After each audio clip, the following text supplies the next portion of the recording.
بسم الله الرحمن الرحيم فاسألوا أهل الذكر إن كنتم لا تعلمون।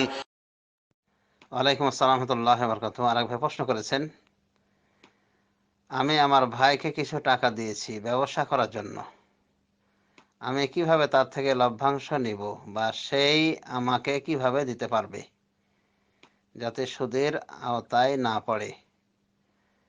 হ্যাঁ, ব্যবসা তো বৈধ রয়েছে। মহানবুল আমিন তার কোরআন কারিমের ভিতরে বলছেন, ওয়া হাল্লাল্লাহুল বাইআ ওয়া হারামার রিবা। সূরা বাকারা আল্লাহ বলছেন যে আল্লাহ বেচা কেনাকে হালাল করেছেন আর সুদকে করেছেন হারাম। সুতরাং এভাবে ব্যবসা করা বৈধ রয়েছে। এখন প্রশ্ন হলো যে পার্সেন্ট কিভাবে নেবে, ব্যবসার লভ্যাংশ কিভাবে বন্টিত হবে উভয়ের ভিতরে, এটা তাদের ইত্তেফাক অনুযায়ী হতে পারে। এটা এই ভাইকে বলছি যে আপনাদের ইত্তেফাক, আপনার যেভাবে কন্ট্যাক্ট করবে সেভাবে হবে ইনশাআল্লাহ। হতে পারে লভ্যাংশের অর্ধাবধি হয়ে যাবে, মানে অর্ধেক আপনি নেবেন অর্ধেক সে নেবে। আবার এটা হতে পারে যে হয়তো বা আপনি কোনো শ্রম দেবেন না, আপনার কোনো শ্রম নেই, শুধু টাকাই রয়েছে।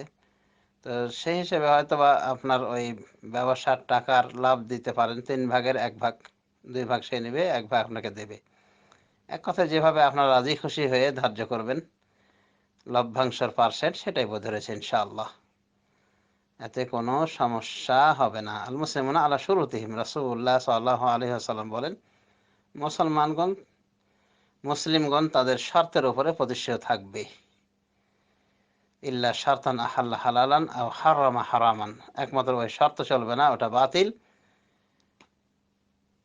যে শর্ত আহাল্লা হারামান আও হাল্লালা হারামান, যে শর্ত আহাল্লা হারামান, হালালকে হারাম করে দিয়েছে, না হারামকে হালাল করে দিয়েছে, হারামকে হালাল করে দিয়েছে বা হালালকে হারাম করে দিয়েছে। তো এরকম শর্ত অসুবিধা নেই। তো এভাবে কন্ট্যাক্ট করা উভয়ের ভিতরে অসুবিধা নেই, বৈধ রয়েছে, কোনো সমস্যা নেই। যে লভ্যাংশ পার্সেন্টের ভিত্তিতে ভাগ হবে বা ধার্যকৃত হবে, কোনো সমস্যা হবে না ইনশাআল্লাহ। হাযা বিল্লাহি তাওফীক ওয়া সাল্লাল্লাহু আলা নবিয়্যিনা মুহাম্মদ ওয়া আলা আলিহি ওয়া সাহবিহি আজমাইন।